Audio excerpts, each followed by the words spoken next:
Bonjour, je suis Yannick Leguerne et vous êtes sur We Do Biz, radio des entrepreneurs, dans l'émission L'art de changer le monde et de bâtir une humanité meilleure. Entreprendre, c'est s'approprier le monde, le bâtir, le faire évoluer pour soi et pour les autres. Une émission aujourd'hui avec Samy Khalel.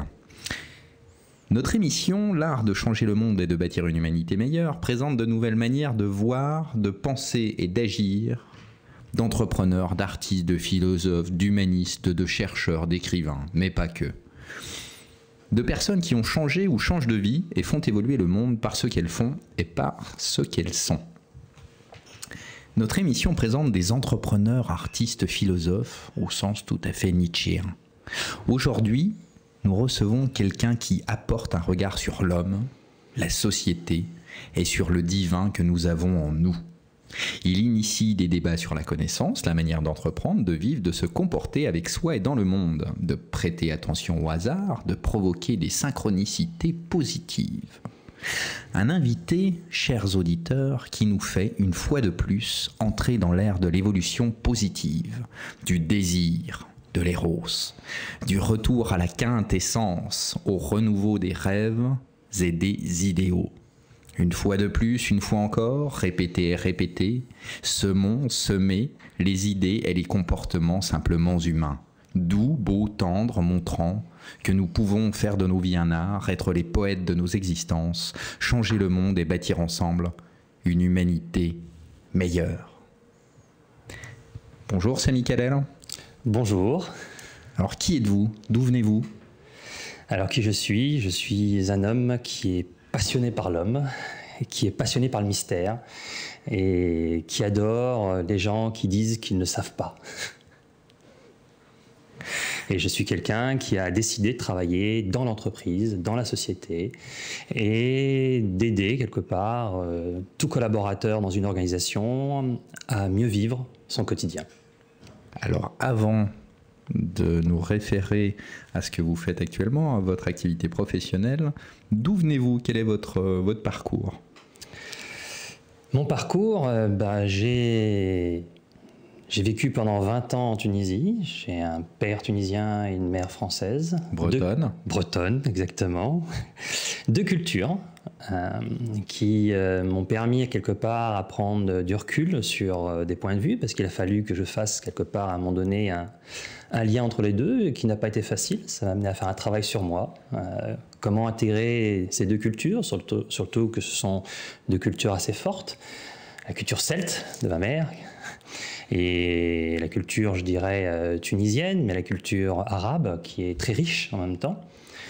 Et ça m'a amené à essayer de trouver la voie du milieu. Très alchimique, tout ça. Je suis d'une formation qui est assez jungienne, donc forcément l'alchimie est quelque chose qui m'intéresse, comme les mythes, comme la mythologie. C'est la partie de l'inconscient qui est à prendre en compte chez l'homme. Mais Tunisie et Bretagne, il y a peut-être un point de convergence, il y a peut-être même de la musique, il y a même à Sfax, je crois, me souvenir, des Bretons qui sont arrivés là il y a quelques siècles et qui ont transmis leur savoir, leur musique dans la musique locale. Ah, j'ai pas fait ces recherches, là j'apprends quelque chose. J'apprends quelque chose. Alors, je sais qu'il y a beaucoup de Bretons à Sfax, mais je ne savais pas qu'il y avait quelque chose qui avait de cet ordre. Alors, qu'est-ce que vous avez retiré justement de cette double culture? Je crois que ce que j'ai retiré, c'est la tolérance et qu'il ne faut pas confondre le contenu et le contenant. Le contenu, c'est les expressions de la vie, elles sont multiples. Que ce soit une culture indienne, arabe, bulgare, peu importe, chinoise, c'est une manière dont la vie s'exprime. Et le contenant, c'est un petit peu cet espace matriciel qui, pour moi, est ouvert. D'abord, quand on parle de spiritualité, pour moi, je préfère dire c'est la partie la plus ouverte chez l'homme, celle qui est plutôt liée au contenant et pas au contenu.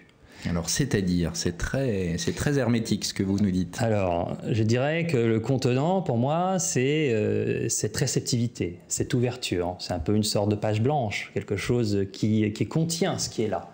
Alors que le contenu, c'est l'habit.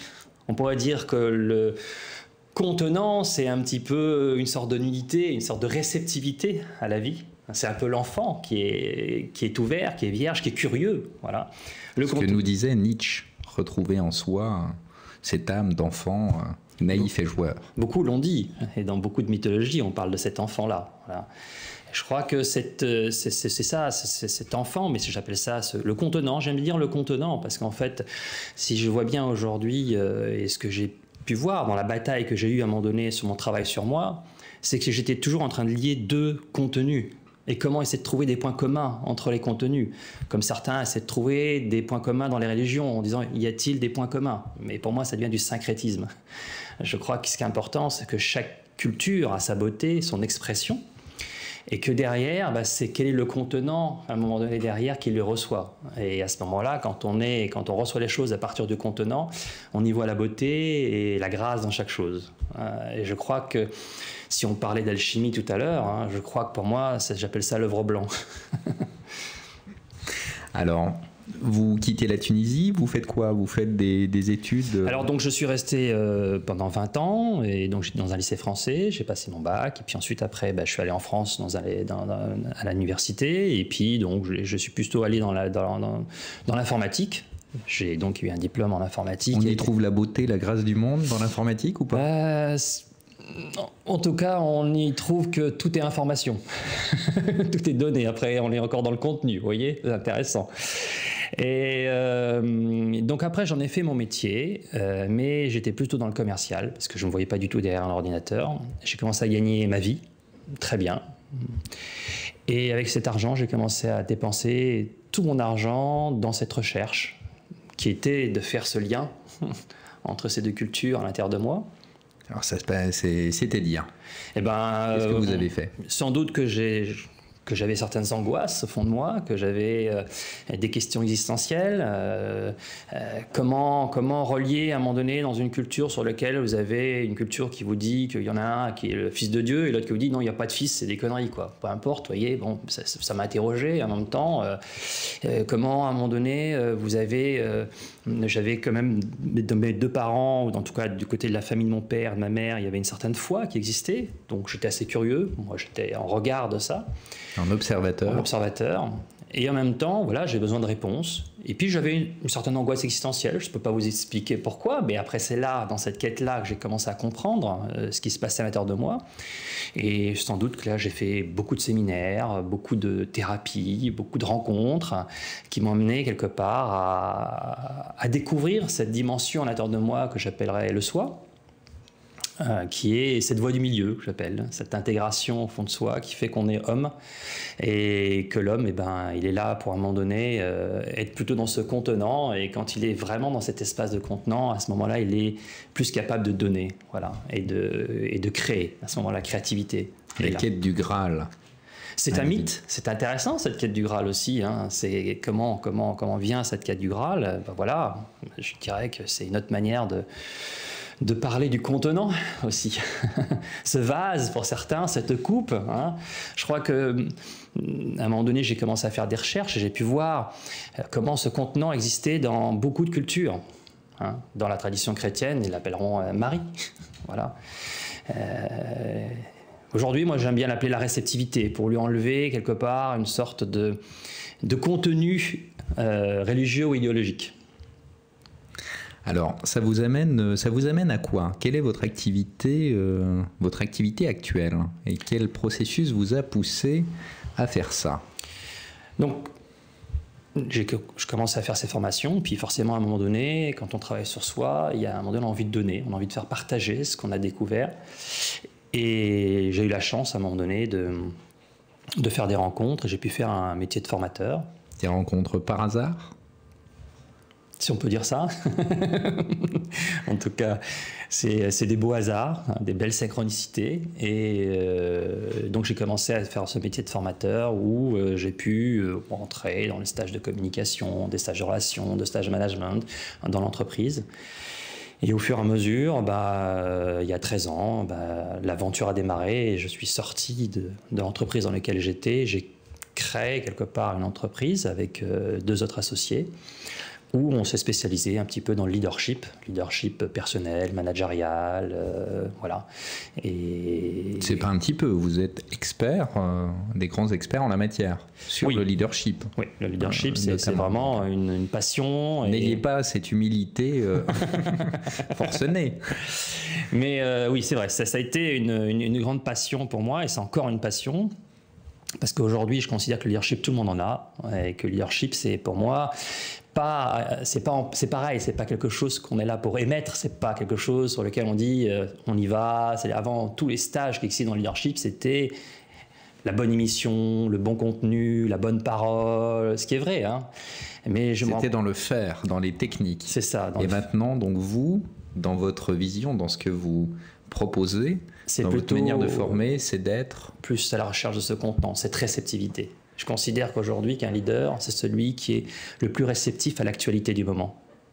Et dans un monde qui bouge de plus en plus, qui s'accélère de plus en plus, les vagues aujourd'hui s'accélèrent, hein. Quand je vois les gens aujourd'hui, c'est ce qu'ils me disent, on me donne une info, le lendemain elle est plus bonne. Donc on voit bien les gens qui sont bousculés à droite à gauche et qui attendent quelque part des réponses fixes, d'être rassurés. Mais ce monde a changé, c'est fini.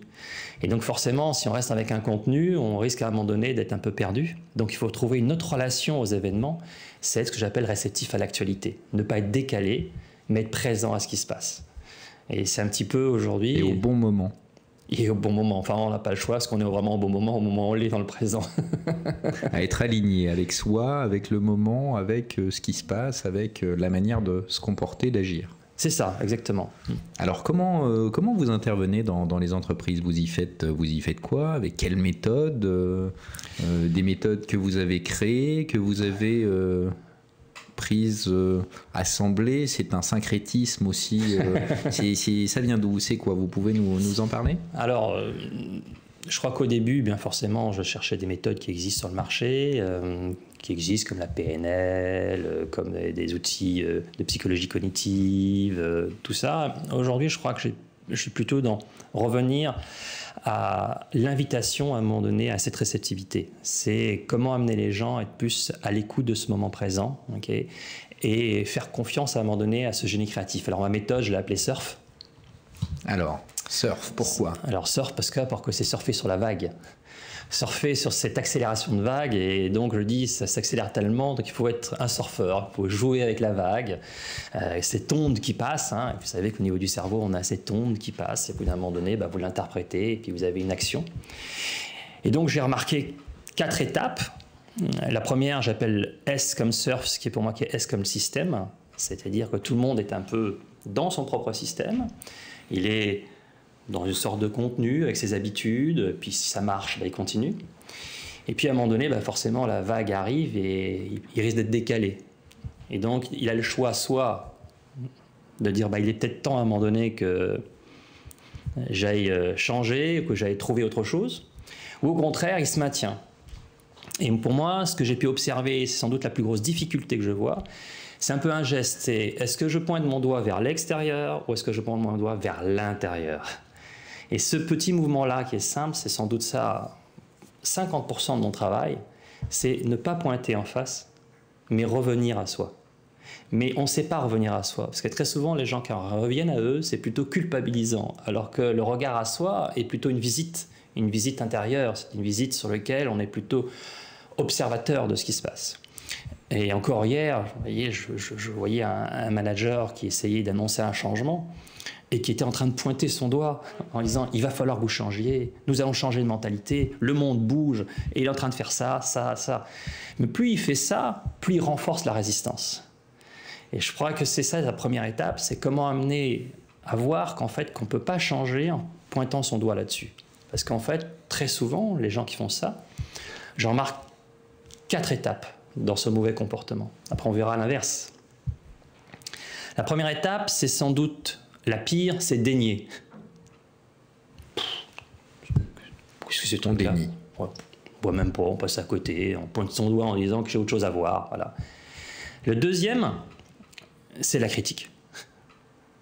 On accuse les autres, on est agressif, c'est la patate chaude, ça circule, qui prendra un peu le problème. Le troisième, pas mal aussi aujourd'hui, c'est se plaindre. c'est râler. C'est on est marre, c'est toujours à cause des autres, on se plaint. Mais on est toujours en train de pointer son doigt. Et puis on a un autre qui est plus subtil, c'est se justifier. On croit qu'on fait ça, mais quand on se justifie, c'est comme si à un moment donné, on pensait qu'en face, il y avait quelqu'un qui nous agressait. Et la justification, c'est un moyen, à un moment donné, d'être encore concentré, quelque part, sur le problème en pensant que c'est à cause des autres. Et qu'il faut demander aux autres l'excuse. Excusez-moi, excusez-moi. Mais en fait, on ne prend pas la responsabilité. Et après, si on arrive à prendre conscience simplement que ce mouvement-là, quelque part, ne sert à rien, j'appelle souvent, moi, ce mouvement-là, le mouvement où on élève les chèvres. On élève les chèvres, Ouais. c'est-à-dire? Alors, pourquoi? Parce que très souvent, les gens qui font ça, dans leur quotidien, à un moment donné, disent « oui, mais… » Oui, mais je comprends bien qu'il faut que je fasse quelque chose, mais… Et je ne veux pas le faire, ou j'ai pas le temps, voilà, c'est pas possible. Et mais partout. Et là, vous voyez des chèvres partout. Je dis, tiens, c'est marrant, on est au pays des chèvres. Voilà. Et il y en a beaucoup, ça, beaucoup dans les organisations, même dans la vie personnelle. Okay. Donc il y a peut-être à un moment donné se considérer… Oui, mais non. Voilà, de dire oui et. Il y a ça. C'est le terrain. Okay. Et en quoi ce que je regarde en face de moi est un effet et pas une cause. C'est-à-dire que ce que j'observe en face dans ma vie, c'est simplement une création de mon propre regard, une création par rapport à la manière dont je vois les choses. Et là, à ce moment-là, il peut y avoir un changement. Ça veut dire qu'on redevient acteur. On a la possibilité de redevenir acteur. Et à ce moment-là, de peut-être sortir du système et aller chercher une nouvelle solution. Ça part de la maxime que l'on crée ce en quoi on croit. Ce qui amène donc à votre génie créatif. Tout à fait. Alors, c'est quoi ce génie créatif? C'est quoi cette créativité qu'on a en soi? Alors, avant de vous répondre, peut-être enfin, je fasse le schéma. Finir voilà, on était dans le S de surf après. C'est ça, voilà. Mais ce qui est intéressant, c'est que le génie créatif, pour moi, la créativité, c'est ce qui se passe à l'instant, à chaque seconde. C'est cette fraîcheur, cette nouveauté. Comme disait Héraclite, nul ne se baigne deux fois dans la même rivière. Donc, quelque part, si on est dans cette créativité, c'est qu'on sait que ça change à chaque seconde. Vous savez, il n'y a plus qu'une seule chose de stable dans le monde aujourd'hui. C'est le changement.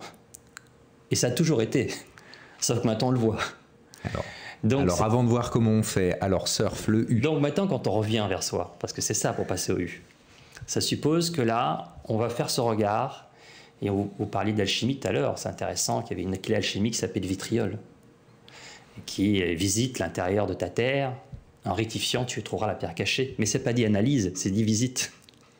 Et ce mot visiter est intéressant parce que pour moi, le premier regard qui peut être fait, c'est observer. Comment j'observe? Le deuxième point, c'est comment je questionne. Simplement ça crée un contenant.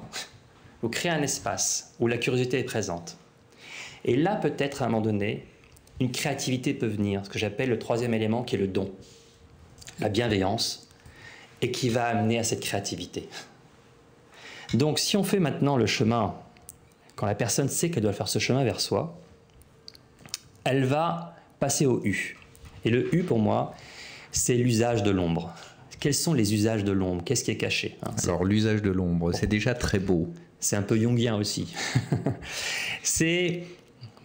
Vous parliez d'alchimie tout à l'heure, comme dirait Jung, c'est l'œuvre noire. C'est-à-dire, c'est aller affronter le dragon. Peur, ses propres démons, voilà. son propre dragon. C'est faire face, c'est accepter de faire face, c'est accepter d'aller à la rencontre quelque part de ce que je ne veux pas voir. Et dans les organisations, de temps en temps, c'est les non-dits.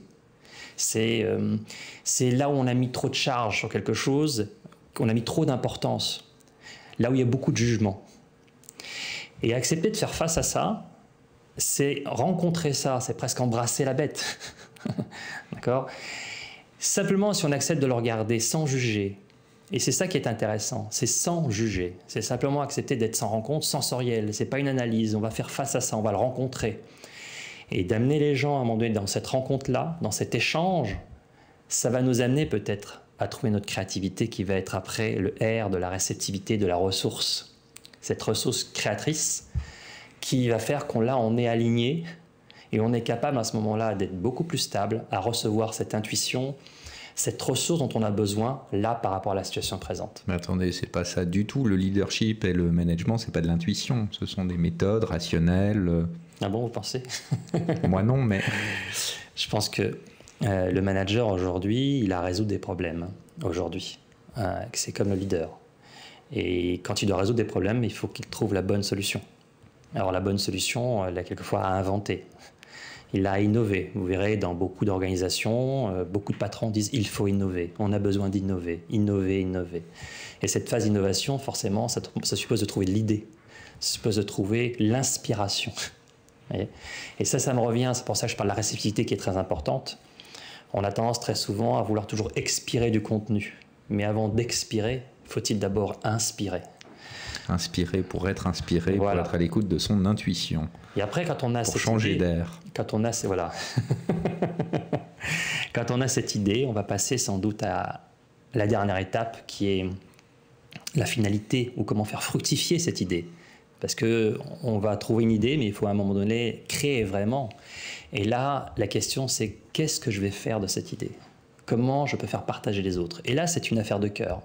C'est vraiment comment je vais donner, comment je vais répondre à un besoin qui est là, qui est présent. Et voilà, ça devient pour moi ce que j'appelle le cercle vertueux. Et on peut se poser des questions de temps en temps quand on a des problèmes, selon ce que je fais. À quel niveau tu te situes? Est-ce que tu es encore en train de pointer ton doigt? Ou est-ce que tu es face à tes problèmes? Et comment tu fais face aujourd'hui à tes problèmes? Est-ce que tu les combats? Est-ce que tu les juges? Tu veux y aller, mais tu mets trop d'importance là-dessus? Ou au contraire, tu es aujourd'hui dans une inspiration, tu as une idée, tu as l'idée, tu la trouves, mais tu ne sais pas comment la mettre en place. Peut-être que si tu as une bonne idée, pose-toi la question du marché, pose-toi ce que tu peux offrir aux autres, et là on arrivera sans doute à la finalité. Donc ce sont 4 questions simples qui permettent déjà de me situer, à un moment donné, dans ma démarche, dans mon quotidien. Alors, vous vous adressez à quel type de public, justement? Ce sont des leaders, des managers de très grandes entreprises, de PME. Qu'est-ce qu'ils vous demandent? Quel regard vous avez sur le leadership, sur le management depuis 15 ans, 20 ans? Vers quoi ça tend? Quelles sont les nouvelles problématiques, les nouveaux comportements, la recherche de sens, de réalisation, de quel type de réalisation, que sais-je? On le trouve dans le surf encore. Si on prend dans le S, pendant très longtemps, le système était stable. Et le management est très dans le contrôle. Forcément, si j'ai la bonne réponse, il suffit que je contrôle pour que les gens appliquent. Et donc, il y avait beaucoup, il y a quelques années, on était très à maintenir, on avait des visions à 3, 4, 5 ans, et on mettait en place des processus. Donc la machine tourne. Des procédures, même avant les processus. Oui, c'est vrai, tout à fait. Et puis, depuis un moment donné, on sent bien que la crise arrive, mais là, ça fait un moment que les choses changent. Et ce qu'on peut voir, c'est que dans les organisations, selon la maturité des organisations, selon comment elle est touchée ou pas par l'environnement, eh bien, vous avez des gens qui vont réagir plus vite en se rendant compte que le management doit changer. Et qu'on doit avoir des managers qui sont beaucoup plus proches, des managers qui doivent être beaucoup plus innovants, des managers beaucoup plus présents. Souvent, il y avait une fois un patron qui m'a dit que le plus beau cadeau qu'on peut offrir à quelqu'un, à son collaborateur, c'est sa qualité d'attention. J'appelle ça sa qualité de présence. C'est d'être présent dans l'actualité. Et c'est vers ça qu'on va de plus en plus aujourd'hui. Il y a cette recherche aujourd'hui de dire du leader qui est dans l'actualité, qui est capable d'emmener ces hommes dans des projets, à les mettre quelque part dans cette dynamique créatrice, d'accord, pour résoudre les problèmes du quotidien et pas être dans un comportement de victimisation. Parce qu'en fait, c'est bien ça qu'on est en train de voir, c'est qu'on voit bien aujourd'hui dans la pression qu'il y a dans les organisations, vous avez soit l'entrepreneur ou le manager qui est vraiment dans la pression et qui se met en défensive et qui augmente le contrôle. Et qui se plaint, qui hurle, Exactement. Qui transmet de l'anxiété, du stress, etc. Ce qui se passe, c'est que plus il augmente le contrôle, plus son système nerveux maintient la représentation mentale et il la nourrit. C'est-à-dire qu'il nourrit le mauvais schéma. Et ça, on le voit bien dans les neurosciences. C'est-à-dire que plus vous continuez à faire la même chose, plus vous créez les mêmes liens et les mêmes chemins au niveau des neurones. Donc la personne continue. Et puis, il y a celui qui, à un moment donné... Et donc, il y a moins de plasticité cérébrale, diraient les neurologues. C'est exactement, la plasticité cérébrale, exactement. Et donc, ce qui demande à un moment donné de se mettre en flexibilité. Alors après, le manager à tendance plutôt contrôlante, qu'est-ce qu'on observe, ou plutôt qu'est-ce que vous développez? Alors après ce manager qui est sous contrôle, j'invite le manager, et même certains existent, c'est-à-dire d'aller vers lui. Et on voit bien de plus en plus dans cette démarche de coaching qui existe, dans cette démarche de travail sur soi, on commence à avoir ce qu'on appelle le manager responsable. Alors c'est quoi ça? Voilà. Le manager responsable, c'est celui qui maintenant sait faire ça vers lui et c'est qu'il est partie prenante aussi de ce qui se passe. Et qu'il va influer aussi sur l'organisation, sur les autres. C'est ça. Il sait bien qu'il a besoin de travailler sur lui s'il veut que les choses bougent. Il sait bien que ça ne dépend pas uniquement des autres. Donc il a un peu ce regard sur lui. Et il apprend quelque part à un moment donné à faire ce travail sur lui, à s'interroger sur lui, à se questionner sur lui. Mais peut-être en même temps, quelquefois, c'est pas facile. Hein. Il revient un peu, et à cet aller-retour, c'est pas facile d'affronter cette ombre. Et donc ça, cette étape-là, on l'a eu pendant des années. Hein. Il y a eu beaucoup de travail qui s'est fait sur ce manager responsable, et encore aujourd'hui. Et puis après, il y a un autre manager qui arrive, qui intervient de temps en temps, qui est le manager, pour moi, inspiré. Alors c'est vrai qu'on n'en a pas beaucoup, mais le manager peut être parfois inspiré, ça lui arrive. Okay, et cette inspiration, c'est quand il est aligné, quand il sent à un moment donné que ce qu'il est en train de faire est en accord avec lui, qu'il a trouvé quelque part ce qu'il a envie de donner aux autres. C'est ça le manager inspiré. Donc un manager qui donne. Il va apprendre à donner parce que quelquefois il a cette idée et il sait. Et d'abord, je pense que c'est difficile d'être inspiré, d'avoir une bonne intuition si à un moment donné on n'est pas aligné, si on n'est pas très réceptif à qui on est. C'est beaucoup plus facile. Être juste avec soi pour être juste avec les autres. C'est ça que vous nous dites. Exactement. Voilà. Je vois que vous êtes initié. Et cette inspiration va faire qu'après, quand il trouve sans doute sa voie, et ça peut arriver, si je prends un entrepreneur qui démarre, il n'est pas bien, il cherche un peu sa voie, et puis il se dit, il sait trouver ce qu'il pourrait faire, ce qu'il ne pourrait pas faire, il voit un peu les obstacles qu'il a, et puis à un moment donné, il sent que c'est ça qu'il a envie de faire, c'est ça que j'ai envie de faire, et il dit oui, c'est ça. Maintenant, il va falloir qu'il passe à l'action, et il va falloir qu'il propose et le donne aux autres, qu'il soit dans ce service. Et là, on va rentrer dans ce que j'appelle le manager co-créateur, le leader co-créateur, c'est-à-dire qu'il participe sans doute au bien-être de l'organisation et lui-même, ou au bien-être de l'humanité, si on peut voir certains leaders. Donc cette co-création fait qu'il crée avec les autres, il apporte sa pierre à l'édifice. Est-ce que c'est le cas aussi de n'importe quel entrepreneur, même s'il entreprend tout seul? Comment est-ce qu'il peut être... Est-ce qu'un entrepreneur qui entreprend tout seul est co-créateur de quelque chose? Et de quoi? Il est co-créateur par rapport à tous les hommes de l'humanité. Il participe à quelque chose, à son niveau, par le fait que sa propre bienveillance et son propre petit service qu'il donne, c'est une petite pierre dans la belle cathédrale. Exactement, mais ça participe à quelque chose... De plus grand, quelquefois il ne le sait pas, qui le dépasse. Mais en tout cas, il y a quelque chose qu'on peut ressentir. C'est une dimension du cœur. On sait qu'à un moment donné, peut-être qu'on construit un cœur. Je ne sais pas. Vous savez, j'aime bien jouer avec cette dimension du cœur pour dire qu'à un moment donné, quand on rentre un petit peu dans la question, pour moi, qui est ce véritable contenant, et qu'à un moment donné, on laisse un peu de mystère à la vie, eh bien, il y a deux questions face à face, ça fait un cœur. Voilà. Laisser des questions à la vie, laisser des mystères, c'est-à-dire? Alors, ça, c'est pour moi quelque chose qui est important dans une démarche aujourd'hui. Et ça aussi, ça fait partie de mon travail. Il y a une manière de voir le changement de manière très causale, très temporelle. Ça veut dire, vous savez ce qui va se passer de A à B. Il est important de connaître toutes les étapes. Voilà, on passe par là et on va passer par là. Ça, c'est quelque part une sorte de la maîtrise. On essaie d'anticiper. Un chemin, quelque chose de très rationnel. Voilà, et c'est important de l'avoir. Voilà. Et puis, vous avez une autre logique que j'appellerais la logique quantique. C'est-à-dire, c'est atemporel, c'est spontané, c'est simultané, c'est incompréhensible, c'est mystérieux, mais en même temps, c'est là que la source de la créativité. C'est-à-dire, c'est un peu là, quand je vais y accéder, c'est important d'y accéder, pas en essayant de dire je vais savoir, je vais maîtriser. Au contraire, c'est plutôt quelque chose qui va nous porter que nous, on va porter. Alors, on va creuser ça, mais déjà pour expliquer un peu à nos auditeurs, c'est quoi cette théorie quantique ou c'est quoi ce propos quantique? Alors, je vais essayer d'être simple sans sombrer dans la physique quantique. Ce qui est intéressant dans la physique quantique aujourd'hui, c'est qu'on regarde pendant des années, il y a eu ce qu'on appelle une logique newtonienne. Donc vous avez l'attraction terrestre, P égale mg, les choses sont claires, voilà, on arrive un peu à On est dans la mesure, voilà. On est dans cette notion de mesure. Dans la logique quantique, en mesure, on a des formules. On a des formules, mais en logique quantique aussi, on a des formules. Mais ce qui est intéressant dans le quantique, c'est que vous allez voir un physicien quantique qui vous dit quelque chose. Je comprends rien. On ne comprend rien. On ne sait pas, d'accord? C'est-à-dire qu'on est dans un raisonnement plus de la probabilité de ce qui est en train de se passer que plutôt de savoir ce qui se passe. Et pour savoir ce qui se passe, hein, ce que dirait un physicien français, Étienne Klein, il faut pratiquement torturer quelque part l'électron, c'est-à-dire il faut se forcer à l'observer, il faut dire il faut qu'on observe, mais il est où? Et le fait d'observer, c'est comme une mesure, va nous permettre de capturer et de dire ah il est là, à cet endroit-là.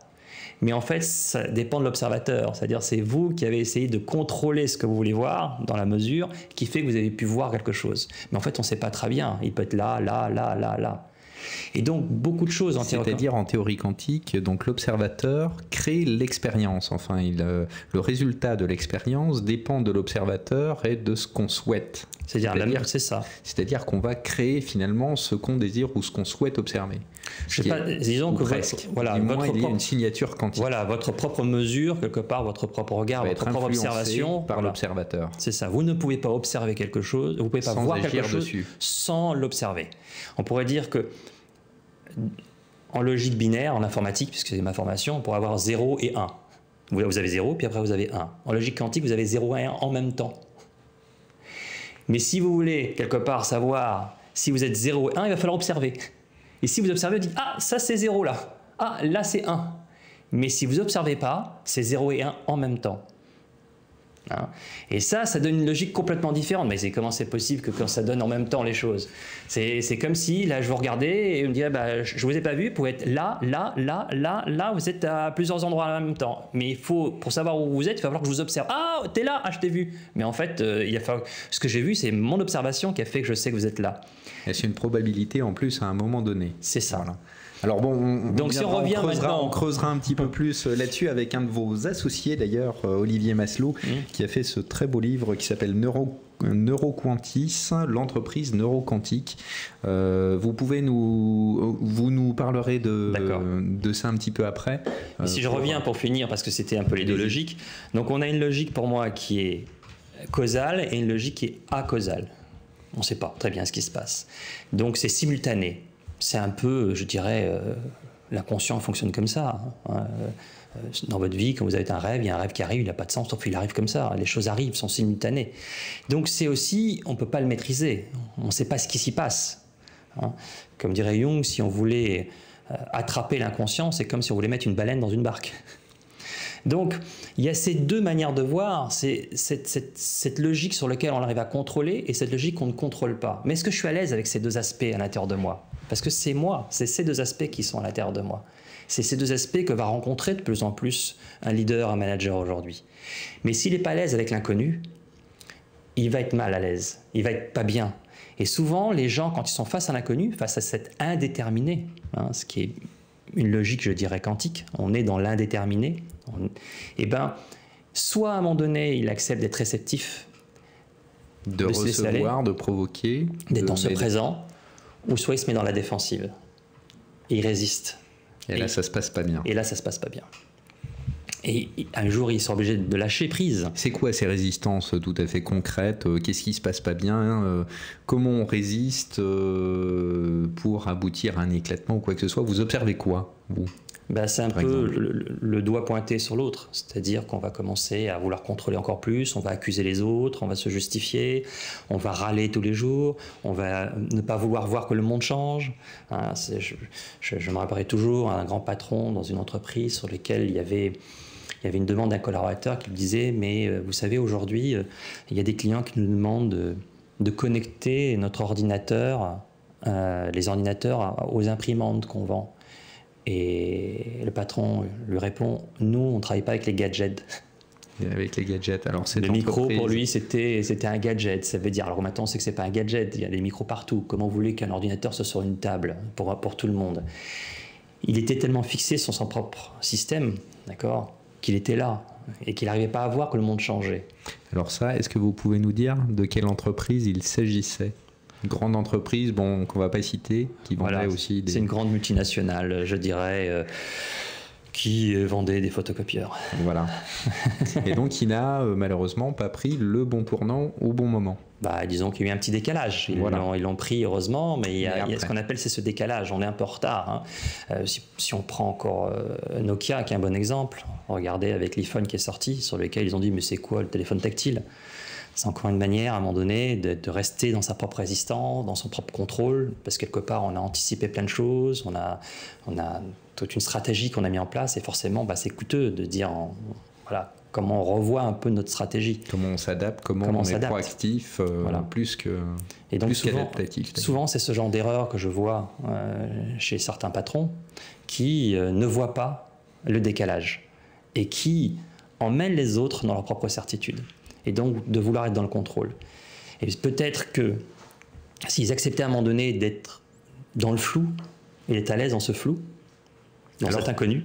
Alors comment on fait pour être à l'aise dans ce flou, dans cet inconnu? Donc votre associé parle de posture, on va dire d'observateur par exemple. Alors c'est quoi?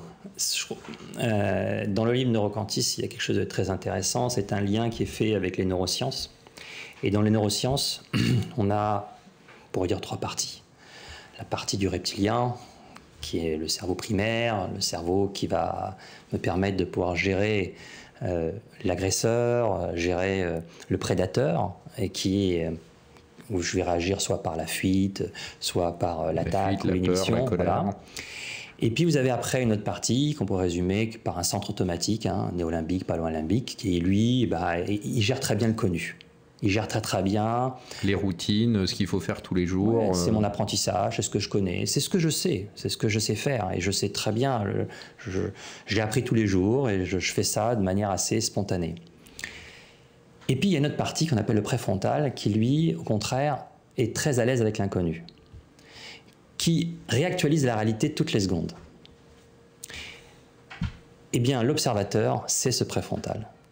Et on pourrait dire qu'un patron aujourd'hui, ou même un individu, n'importe lequel, pour mieux gérer l'inconnu, il faut qu'il dégèle son préfrontal, qu'il dégèle cette partie à l'intérieur de lui, qui est cette partie ici-là, qui se mette dans une attitude de curiosité, parce que en fait ça revient en même, c'est se mettre dans une attitude de je ne sais pas, je suis curieux, un peu comme l'enfant. Je ne sais pas, mais je vais voir. Exactement, une sorte de curiosité sensorielle, une curiosité sur laquelle je suis là face aux choses et j'accepte à un moment donné d'être un peu dans ce flou. Forcément, là, vous voyez bien que quand on est dans la curiosité et je ne sais pas, tout s'ouvre. Tout l'inconnu est là. J'accepte d'être à un moment donné dans cet inconnu, de m'ouvrir à une nouvelle réponse. Mais pour y arriver, quelquefois, c'est pas facile parce que ce centre automatique, il est bien habitué et il ne veut pas forcément donner la main. Et peut-être, c'est un peu ça mon travail de temps en temps. De dérouiller, de débloquer, de donner quelques clés. Donner quelques clés, c'est-à-dire comment faire pour qu'à un moment donné, on laisse la main à cette partie de mon cerveau qui est à l'aise avec l'inconnu. Alors par exemple, de manière très concrète, comment on active son préfrontal, on active l'intuition, on se met dans cette position de réceptivité vis-à-vis de ce qui peut arriver, etc. Eh bien, si vous posez des bonnes questions, d'accord. Si vous avez des questions ouvertes, par exemple, une question que j'aime bien poser, moi, c'est qu'est-ce qui se passe? Et être à l'écoute de ses émotions, de ses sensations, de ses pensées, de les laisser aller comme ça, d'être un peu observateur de ce qui se passe, sans réagir, sans essayer de modifier l'expérience. Et je crois que c'est important. Prenons un patron qui va écouter ses collaborateurs, on est en phase de changement. Soit il est dans une écoute contrôlante, soit il se met dans une écoute sur laquelle il ne sait pas très bien ce qui va se passer. Et il accepte d'être dans une écoute très ouverte, de grande curiosité, où il peut se passer quelque chose, mais il ne sait pas très bien ce qui va se passer. Et à ce moment-là, il ouvre un contenant, il est « Ah, très bien, il se passe ça ». Voilà, il est curieux, il accepte de laisser vivre les émotions, les sensations. Il a cette ouverture à ce qui se passe, sans essayer de modifier l'expérience, sans essayer de manipuler ce qui est en train de se passer. Je crois que si on parle, par exemple, aujourd'hui, il y a une technique qui existe de plus en plus aujourd'hui qui active le préfrontal, c'est la méditation. D'ailleurs, les neurosciences, dans ce livre, c'est rappelé, mais c'est ce qu'on peut retrouver dans d'autres publications, les neurosciences qui étudient de plus en plus des gens, par exemple, en train de méditer. Il y a beaucoup d'expériences qui ont été faites avec Mathieu Ricard, par exemple, pour voir quel était le fonctionnement de son cerveau, pourquoi finalement il était heureux, pourquoi il dégageait autant de dons, d'humanité, de bien-être, et que c'était en partie lié à ce travail de méditation et d'utilisation de cette zone préfrontale du cerveau. Tout à fait. Je crois que souvent les gens, quand ils entendent parler de méditation, c'est on est là, on est assis, on fait un bruit-mont, on fait des petits bruits, c'est un peu, vous voyez, là voilà exactement la bonne caricature, etc. La méditation, ou moi ce que j'appelle plutôt la réceptivité aussi, c'est une manière de le voir, c'est être capable d'être à l'écoute de ce qui se passe en soi sans essayer de modifier l'expérience. C'est une qualité d'écoute. Vous savez, Françoise Dolto, elle disait, on lui demandait mais comment faites-vous pour aider les gens? Elle disait je prête mon oreille aux autres pour qu'ils s'entendent. Je trouve ça très joli. Sans s'en rendre compte, elle faisait aussi le travail de réceptivité. Et moi, c'est un peu ça mon métier. Quand je fais un coaching avec quelqu'un, c'est pas forcément lui amener une réponse, mais c'est l'amener à être à l'écoute de ce qui se passe à l'intérieur de lui. Prêtons-nous notre propre oreille, qui est peut-être notre cœur. Disons avec le cœur, c'est plus facile d'écouter sans modifier l'expérience. Parce que quand on a du cœur, forcément, on prend les choses telles qu'elles sont. Et c'est cette qualité de regard va nous amener d'être vraiment dans les faits. Parce que ça, c'est d'observer ces faits, d'observer tels qu'ils sont, et il y a un mouvement qui se passe. Parce que ce qui est intéressant de voir, c'est pourquoi je demande aux gens d'observer les choses sans essayer de les modifier, même quand on écoute ses collaborateurs. Parce que ce qui empêche la créativité, c'est la fixation. C'est qu'on reste fixé sur quelque chose. Si on remet en mouvement la fluidité, la créativité vient naturellement, parce que quand on est aligné, la créativité, c'est ce qu'on est. C'est pas quelque chose qui est à chercher, c'est quelque chose qui est à laisser être. Et simplement, c'est pas un travail que vous allez vous dire, voilà, je vais te rendre créatif. Non, j'invite simplement la personne à se détendre. À se détendre, mais pas devenir mou, mais simplement à être dans l'être, laisser être. Voilà, laisser être ouvert, être réceptif. C'est ça, être réceptif. Alors, comment est-ce que vous ressentez, quelle est votre réceptivité de l'évolution du monde ? Vers quoi s'achemine le monde? Et comment peut-on l'améliorer et bâtir une humanité meilleure? Je crois qu'en invitant les gens à aller faire un travail sur eux, à mieux s'écouter, à mieux être réceptif. C'est-à-dire que l'humanité s'améliorera quand on sera plus tolérant. Et qu'est-ce que c'est qu'être tolérant? C'est simplement être ouvert à un moment donné à l'expérience de chacun. Après, on a chacun quelque part nos propres objectifs, nos propres intentions, notre propre manière de créer. Mais une bonne création, pour moi, elle est au service de l'autre. Donc, est-ce que j'apporte quelque chose à l'humanité? Qu'est-ce que vous créez? Qu'est-ce que vous apportez à l'humanité, justement? Moi, c'est une invitation à s'écouter. C'est une invitation à faire confiance à son propre génie créatif. C'est une invitation, et c'est plutôt ça, une invitation à être présent avec ce qui se passe là, ici et maintenant. Oui, mais c'est compliqué ça quand même. Comment je fais? C'est quoi les techniques? C'est quoi les méthodes? Ah oui. J'ai rien compris. Bon, j'arrête. Eh ben, je vous l'ai dit, être curieux. Et peut-être, vous savez, il y a quelque chose, qui est intéressant. C'est curieux, vous allez me dire, c'est facile. Il y a une deuxième qui s'appelle accepter. Et là, il y a souvent une confusion entre accepter et adhérer. Je ne peux pas faire autrement qu'accepter. Si je vous dis, ne pensez pas à un éléphant rose. C'est un peu difficile. On le voit, cet éléphant rose. Mais maintenant, si je vous dis, tu dois absolument adhérer à mon idée de l'éléphant rose. Là, tu as la liberté, et vous avez la liberté de ne pas y adhérer. L'adhésion est un choix. L'acceptation, on n'a pas le choix. Neurologiquement, c'est une information qui passe. Et si je veux étudier, quelque part, mieux comprendre mon équipe, mieux comprendre l'autre, je ne veux faire autrement que l'accepter tel qu'il est. Mais après, je ne suis pas obligé d'adhérer à sa manière de faire. Et à ce moment-là, je vais l'inviter à lui dire ce que je ressens. Pas de lui dire ce que tu fais ne me va pas, mais je peux dire voilà ce que je ressens, et peut-être ensemble on va trouver un moyen d'avancer ensemble. Mais ça, c'est de la psychopapouille, ça marche pas comme ça dans les grandes entreprises. Dans les petites, peut-être. Chez les entrepreneurs qui nous écoutent, oui, dans les grandes entreprises. Ça marche comme ça? Vous voyez ça, vous? Ça marche pas. Avec certains, ça marche, avec d'autres, ça marche pas. Et je pense que vous me parlez de l'évolution du monde. Pour moi, je pense que le monde sera toujours pareil. Il sera toujours duel. Il y aura toujours une partie où il y a des gens avec qui ce sera plus contracté, et puis d'autres, au contraire, sera plus ouvert. Je crois que ce qui change aujourd'hui dans l'humanité, c'est qu'il y a une disponibilité aujourd'hui à l'information. Et cette information, elle est là. Et je pense qu'on reste aujourd'hui dans une ère de l'information, mais maintenant, c'est comment on arrive à discerner cette information, comment on arrive à mieux traiter cette information.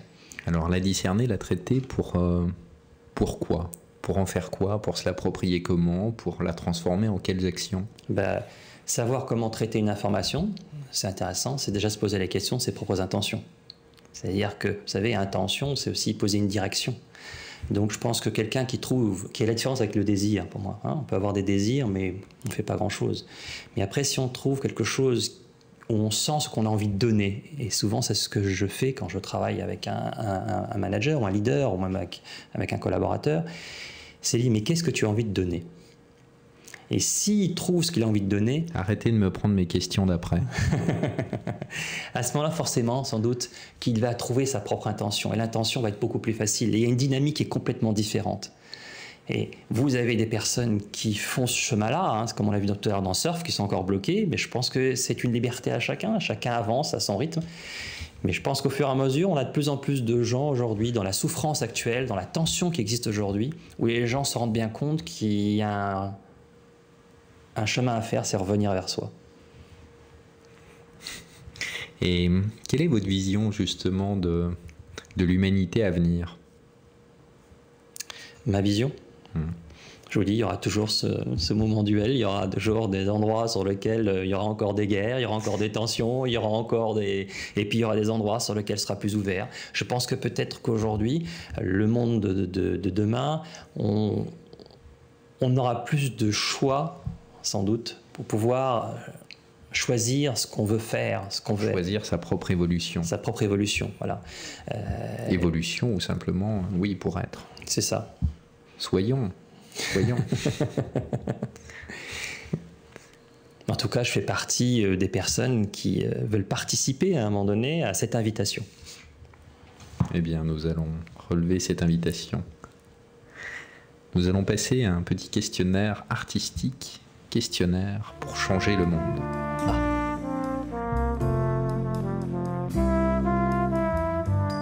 Alors, qu'est-ce qui vous fait rêver?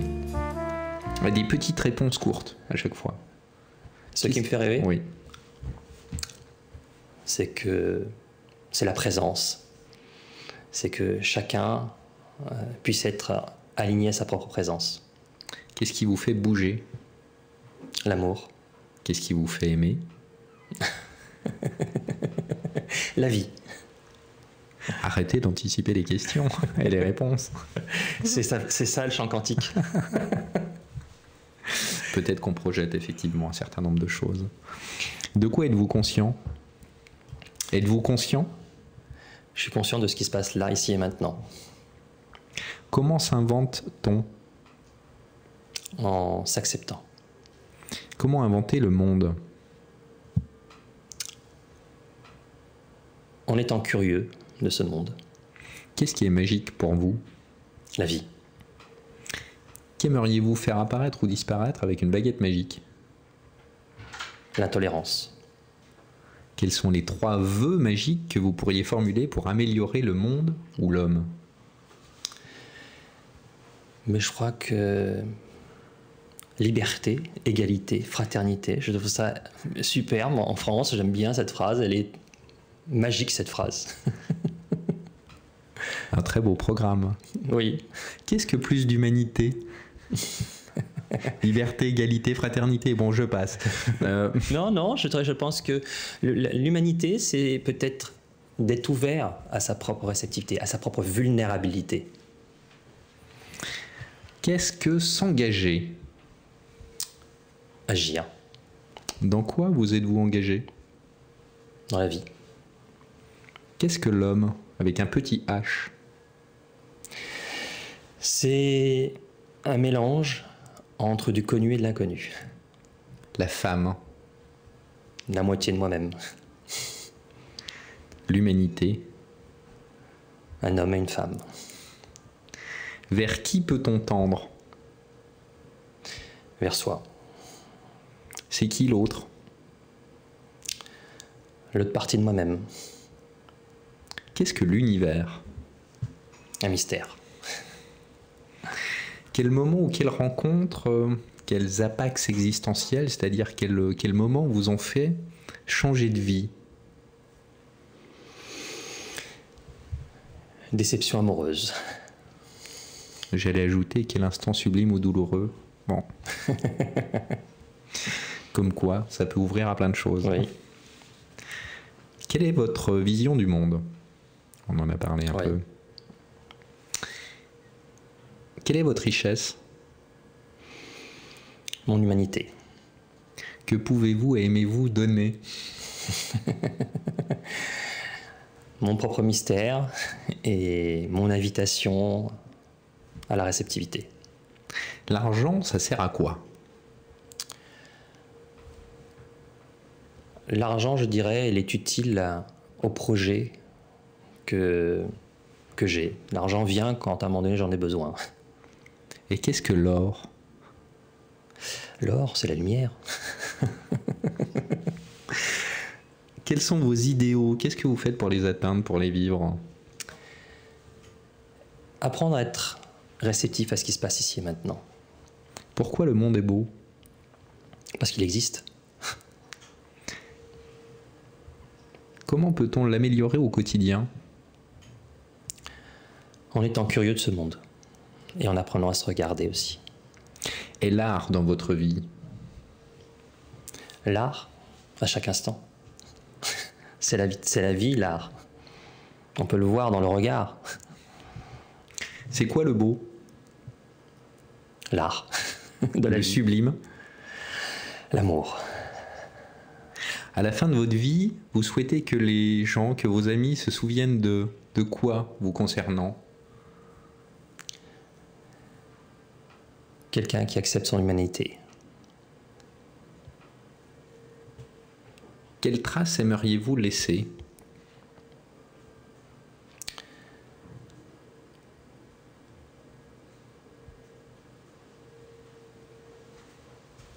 Le mystère.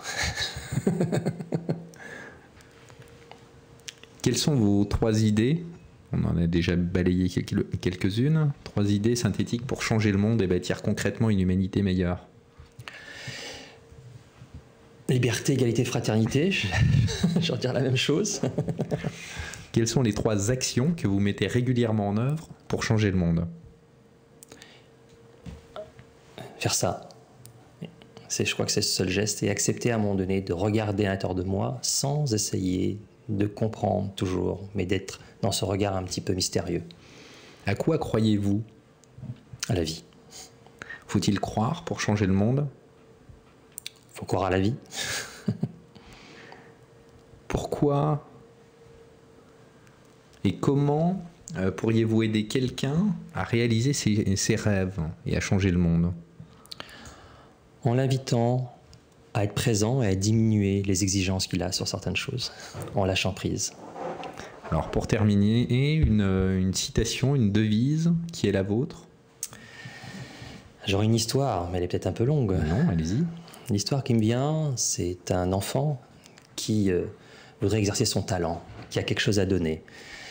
Et il voit sa mère et lui dit « Tu sais, j'aimerais bien être artiste dans un cirque. » Et sa mère lui dit « Bah écoute, il y a un cirque à côté, vas-y. » Donc il va, il dit « Quel est aujourd'hui le patron ici que je peux voir ?» On lui dit « Bah vous allez dans la roulotte, vous allez voir, il y a un monsieur. » Donc le garçon tape à la porte et il entend « Ouais oui, j'ai une question à vous poser. » « Bah rentre mon petit gars, rentre. » Donc il rentre, et là le monsieur dit « Alors qu'est-ce que tu veux ?»« Bah voilà, je voudrais travailler. »« Bah oui, je sais bien, mais qu'est-ce que tu proposes ?»« Bah je suis imitateur d'oiseaux. »« Mon petit gars, je les connais tous dans le monde. J'ai les meilleurs ici. Il faut trouver autre chose. Tu sais, les gens, ils aiment pas trop ça. »« Oui, mais vraiment, j'ai un génie créatif, j'ai quelque chose de tellement spécial que personne n'a. »« Mon petit gars, tu commences à m'énerver, d'accord ? Je sais ce que c'est, je connais le métier, il faut que tu trouves autre chose. » Mais non. Le petit enfant, voyant qu'il n'a pas d'écoute, ouvre la fenêtre et s'envole. C'est très beau. On va se quitter là-dessus. Merci beaucoup. Merci. L'art de changer le monde et de bâtir une humanité meilleure et de s'envoler par la fenêtre, c'est maintenant. Créez peut-être votre propre fenêtre.